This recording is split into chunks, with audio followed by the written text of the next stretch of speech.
Obesity costs this country about $150 billion a year, or almost 10% of the national medical budget.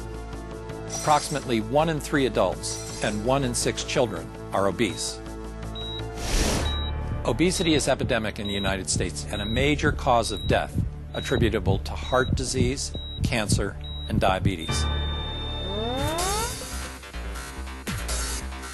CDC TV presents Health Matters.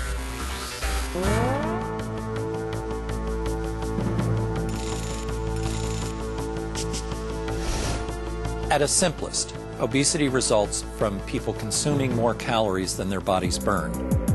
But it's a more complex problem than that. People didn't decide to become overweight. Their weight gain is a consequence of complicated changes in the environment, where food is more readily available and opportunities for physical activity are lacking. Societal, economic, cultural conditions have all contributed to the rise in obesity. One contributing factor is the fact that the way we eat has changed over the last 50 years. Americans are eating more processed foods and eating out a lot more frequently. The foods that are offered in restaurants, snack shops, and in vending machines are higher in sugar, calories, and fat than what we typically prepare in our own homes. We are surrounded by food. We're constantly bombarded by it. We're consuming larger portion sizes and more calories than ever before. Another factor is that people who live in poor and rural communities may have less access to quality grocery stores that sell healthy and affordable options. In these areas, it might be easier and cheaper for residents to purchase less healthy foods and beverages. Other factors such as technology and the way we build our communities has influenced our lives. Both of these factors have left us more sedentary. Families must drive to work and school because it's often too far to walk.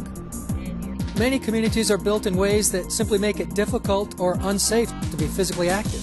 For many families, safe routes for walking and biking to school or play may not even exist. Getting to parks and recreation centers may be difficult, and public transportation may not even be available. And we spend a lot of time sitting in front of screens for work and for entertainment. Also, too few students get daily quality physical education in schools.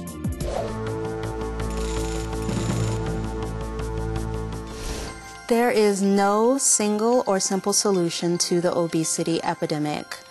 It's going to take solutions at many levels in order to resolve the epidemic.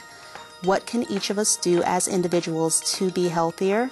First, we can eat more fruits and vegetables and fewer foods that are higher in fat and sugar. We can also drink more water instead of sugar drinks. Everyone, including adults of all ages and ability levels and children, need to get the recommended amount of physical activity.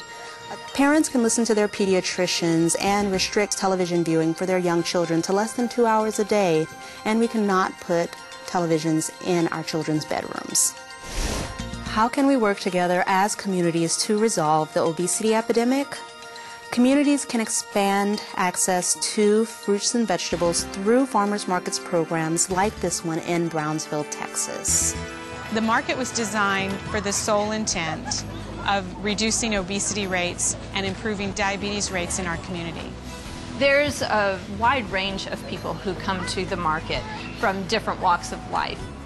Low-income families who may not be able to afford some of the fruits and vegetables. The voucher program has been very instrumental. Communities can also advocate for quality nutrition programs and physical education in their school systems. One way to do that is through school health advisory councils. The School Health Advisory Council is something that doesn't cost any money, and it is relatively little amount of time, and it brings together a diverse group of people from the community and the schools. I like to be healthy because I want to be big and strong.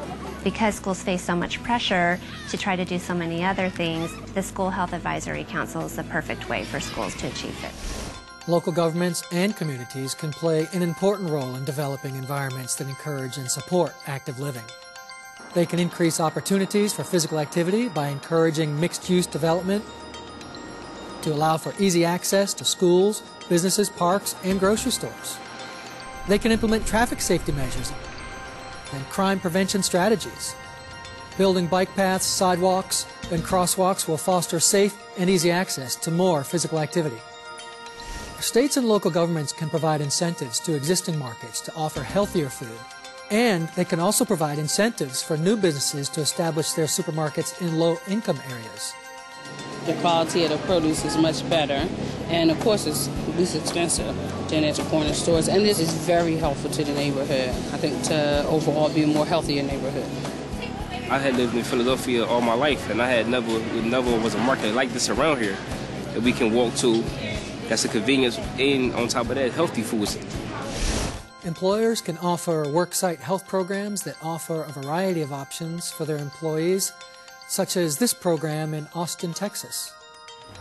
This used to just be a place to come to work and go home, and now it's a place where you can come and get in your workout and get in your support group for your weight loss. And instead of just going to the short order cook and having a burger and fries, you can have a nice, healthier sandwich. And that's made a difference. In addition, employers can make it easier for women to continue breastfeeding when they return to work, because babies who are breastfed are less likely to become overweight later in life. There is no simple solution to the obesity epidemic. People need to make better choices. But we also have to change those choices in our schools, in our child care settings, in our work sites, and in our communities.